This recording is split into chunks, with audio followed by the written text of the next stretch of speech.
2022년 1월 22일 현재 시간 10시 30분이고 비트코인 시황 브리핑 시작하겠습니다. 일단 주 내용에 앞서서 내가 어제 잡았었던 요 38.17 요 라인에 잡았던 해칭롱은 손절이 나왔어요. 자는 사이에 손절이 나왔어요. 사실 30분 봉이나 1시간 봉 정도를 보고 매도를 청산을 나갈까 했었었는데, 그래도 일단은 제가 세운 기준이기 때문에 일단은 그냥 냅뒀었는데 손절이 나갔고, 그 손절 1.5% 정도 되는 손절을 나갔습니다. 그래서 해칭롱이었기 때문에 1.5%만큼의 숏 수익을 잃어버린 정도인 거고, 그래서 크게 손실을 본 건 아니다라는 정도이고, 제가 어제 말씀드렸던 36.3 그리고 35.3에서 4K 요 부분 제가 롱을 걸어놨다고 말씀을 드렸었죠.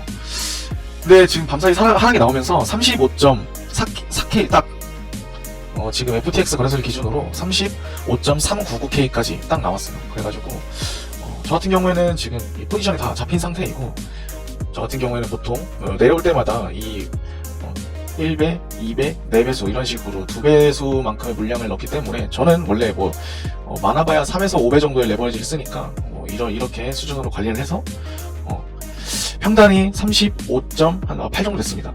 7이었나? 그래서 제가 지금 아침에 일어나 보니까 36.4더라고요. 그래가지고 아침에 일어나서 36.5 정도, 6 정도 이렇게 올라갈 때 제가 나머지 다 절반을 정리를 했습니다.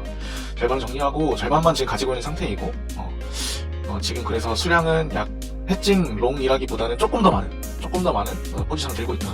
근데 이것도 제가 지금 손절이 나갈 것 같다라고 생각을 하는 이유 중에 하나가, 이제 말씀을 드리겠지만 중요한 구간을 깨고 내려왔어요. 중요한 구간을 지금 깨고 내려왔다. 제가 어제 설명드렸던 여기서부터 이렇게 하락하고 반등했던 지점에서의 1대1 비율까지는 일단 얼추 도달을 해왔어요. 도달을 했는데 이제 이 주요한 이 매물대 라인을 뚫고 내려왔다. 뚫고 내려오고 이 매집이 이루어졌던 구간을 진입을 하고 있는 상태다. 그렇기 때문에 섣부르게 추세 전환의 신호를 볼 수 있다라고 생각을 하면 안 된다라고 생각을 하고 있고, 또한 제가 지금부터 설명을 드리려고 했던 이 프랙탈의 관점 나스닥 차트에서 지금 비트코인의 프랙탈을 한번 찾아봤어요. 이거는 살짝 월봉 캔들에서 바라보는 프랙탈이고, 그냥 재미로 재미반 진단반 이런 식으로 받아들이면 되겠습니다. 보시면 그래서 첫 번째 상승을 가지고 왔었고, 하락 이후에 큰 대세 상승을 가지고 왔습니다. 그래서 두 번째 중기 구조를 형성을 하고 하락을 만들어내서 22평선이 깨지는 하락을 만들어내고, 다시 한번 반등을 했었죠. 반등을 해서 직전 고점에 60% 정도 수준의 회복을 보여주고, 다시 재차 하락 22평의 지지를 받고 재차 대세 상승 20평의 지지를 받았다는 것은 52평선이 22평의 지지를 받았다는 얘기입니다. 네. 여기 보시면은 52평선의 움직임을 보면은 이런 식으로 내려왔다가 이렇게 타고 올라가죠. 이렇게 내려왔다가 이렇게 타고 올라가죠. 이 얘기를 드리는 겁니다. 그래서 대세 상승을 만들어내고, 대세 상승 이후에 고점을 찍고 내려와서 다시 한번 상승을 했는데, 고점을 살짝 상회하는 상승이 나오고 하락으로 이어졌다. 지금 이러한 5개 파동의 프랙탈 구조를 제가 지금 확인을 해서 그냥 보여드리는 건데, 이때의 주한 점은 뭐냐면 22평선이 지지하는지 못하는지에 따라서 이 갈림길이 될 것이다라는 겁니다. 지금 월봉의 22평선을 딱 닿았어요. 여기에서 닫고 올라가는 그림이 나와주면은 이 프랙탈은 모여가 됩니다. 하지만 이 월봉의 22평선을 깨고 내려오는 흐름이 나온다면 이 프랙탈은 요요하다라고 제가 볼 것이고, 그 다음을 볼 수 있는 주요 지지 구간은 52평선이나 62평선 부근까지도 열어놓고 봐야 된다라고 생각을 하고 있어요. 근데 너무나 큰 하락이기 때문에 그런 구간은 15,000, 2만 달러 정도 부근까지도 열어놓고 볼 수 있을, 충분히 그렇게 할 수 있을 관점인 거죠. 그것이 아니더라도 볼린저 밴드 관점으로 보았을 때, 볼린저 밴드의 성격상 볼린저 밴드의 경우에는 이제 표준편차 2와 표준편차 1의 이 사이에 있으면 강세 영역이라고 합니다. 강세 영역이라고 하는데, 표준편차 1에서 표준편차 상단부를 때리면 표준편차 1의 지지력을 확인을 하고, 이 표준편차 1의 지지력을 확인을 했을 때 다시 한번 상승이 나오고, 표준편차 2를 뚫는지 뭘 뚫는지에 따라서 못 뚫으면 다시 한번 하락에 그림이 나오게 되고, 22평선의 지지력을 테스트한다.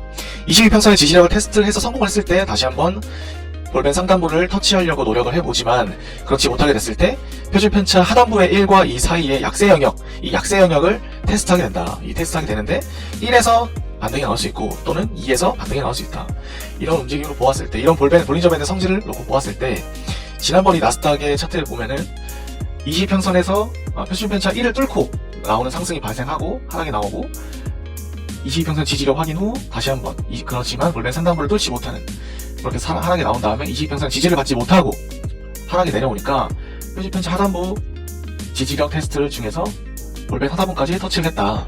그래서 볼펜 하단부까지 터치를 하게 된다고 하면은 뭐 말도 안 되는 가격이 나오게 되니까 얼추 이 이평선에서 추세를 확인하는, 추세를 알려주는 62평선에서 브레이크가 걸릴 수 있지 않겠느냐, 또는 지금선에서 반등을 기대해 볼 수 있지 않겠느냐라는 얘기입니다.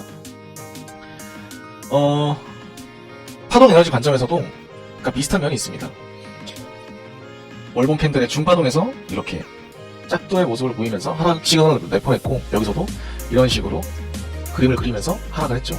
이런 식으로 하락을 했고, 대파동에서도 마찬가지로 이렇게, 여기서도 이렇게 꺾여서 내려오는 그림을 만들어냈다. 소파동은 당연히 이렇게 꺾여서 내려오는 모습을 그렸겠죠. 그래서 이게 정말 최악으로 간다고 하면은 62평과 볼린저 밴드 하단부를 터치할 수 있을 가능성도 염두에 둬야 된다. 그러면은 최소 2만 K 정도, 2만 K 중반에서 2만 K 초반 정도 라인은 열어놓고 보는 게 좋겠다. 이런 프랙탈로 간다고 하면은 그렇게 하는 게 좋겠다. 월봉의 중단선이 깨진다면입니다. 월봉의 중단선이 깨지면 그렇게 가는 것이 좋겠다. 관점에서 이해를 해주시면 됩니다. 주봉의 경우에 보면은 이제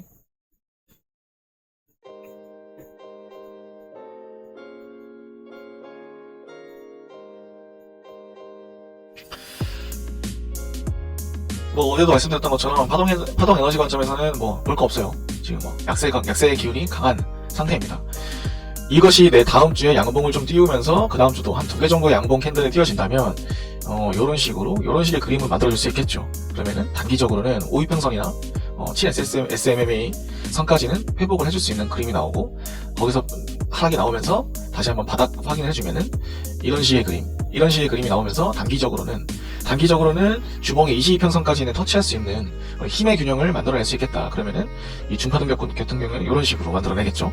중파동 이런 식으로 만들어내면 그 다음부터 이제 20평선의 지지력을 이렇게 뚫고 올라가는 그림을 만들어냈을 때 중파동도 이렇게 소파동과 중파동이 이런 식으로 그림을 만들어내게 되면은 월봉의 22평선을 지지를 받고 다시 한 번의 상승으로의 그림을 만들어내는 그런 모습을 볼 수 있겠다라는 것입니다. 사실 근데 상황은 좋지 않습니다. 지금 이때의 매직 구간을 어제도 말씀드렸던 것처럼 이때의 매직 구간에 지금 들어와 있는 상태이기 때문에 이때 매집을 하고 이때 털지 않고 재차 상승하려고 하는 그림을 만들어낸다고 하면은 다시 내려올 이유가 없어요. 다시 내려올 이유가 없는데 지금 이렇게 다시 이곳을 들어온다고 한다는 것은 별로 좋지 않은 움직임입니다. 그래서 확인 매매 관점에서 현금을 보유하고 있는 상황에서 사람들은 관망 포지션을 유지하고 있다가 더 큰 하락이 나오면 월봉 주봉 단위에서 주요 가격대, 아까 제가 말씀드린 뭐 그런 터무니없는 가격이지만 그런 가격대까지도 열어두고 좋은 매수 자리를 찾는 건 좋겠다. 또는 추세가 정확히 이제 상승으로 전환이 되었다는 시그널을 확인을 했을 때 그때의 눌림에 매수를 들어가는 것이 장기적으로는 큰 수익을 얻을 수 있을 것이다. 그래서 이러한 신호가 포착이 되면은 뭐 실시간으로 공유할 테니까 지금 단계에서 뭐 포모가 와가지고 놔두고 가는 것 같아, 날 두고 가는 것 같아, 이때 아니면은 매수 못할 것 같아, 돈 못 벌 것 같아 라고 성급하게 매수하지 마시고 손실 버는 일이 없고 현금을 보유하면서 천천히 여유 있게 시장을 바라보는 게 필요하겠다. 이럴 때일수록 그냥 현실에서 그냥 가족들과 친구들과 좋은 시간을 보내면서 여유롭게 보내는 그런 필요합니다. 약세장에서 뭘 하려고 하지 마세요. 돈 버는 장은 이럴 때지 이럴 때 돈 벌려고 하는 거 아닙니다. 여유 있게 바라보면서 시장을 체크하시기 바라겠습니다. 나스닥 같은 경우에는 뭐 사실 좋지 않아요. 나스닥이 워낙 너무 많이 빠져가지고 어제도 말씀드린 것처럼 이지 하락 파동을 그려주는 단계거든요. 여기서 한 번 더 이렇게 살릴 수 있겠지, 살린다고 해도 뭐 장기적으로는 빠지는 그림으로 가지 않겠느냐라는 조심스러운 예측을 하지만 뭐 이거는 너무나 긴 프레임이기 때문에 또 나스닥은 어떻게 될지 모르고, 그리고 뭐 물론 그렇습니다. 뭐 섣불리 지금 예측하기는 어렵겠습니다만 뭐 지금 나스닥이 코로나 상승 이후로 단 한 번도 깨지 않았던 저점을 깨고 있다는 것만 일단은 주요 관전 포인트로 보셔야 되고, 깨지면은 다우이론 관점에서, 제가 늘 얘기하는 관점이죠. 다우이론 관점에서 고점을 높이지 못할 확률이 높아지게 된다. 그 관점만 알아두시고 금리 인상 이런 여러 가지 정책적인 상황과 맞물려서 차트가 돌아갈 수도 있겠구나라는 생각을 가지시면서 시장을 좀 더 여유있게, 생각보다 많이 여유있게 보시는 것을 추천드리겠습니다. 실시간으로 뭐 특별한 상황이 나오게 되면은 공유를 하고 자리 안에 해드릴 거니까 너무 그렇게 서급하게 하지 마십시오. 성투!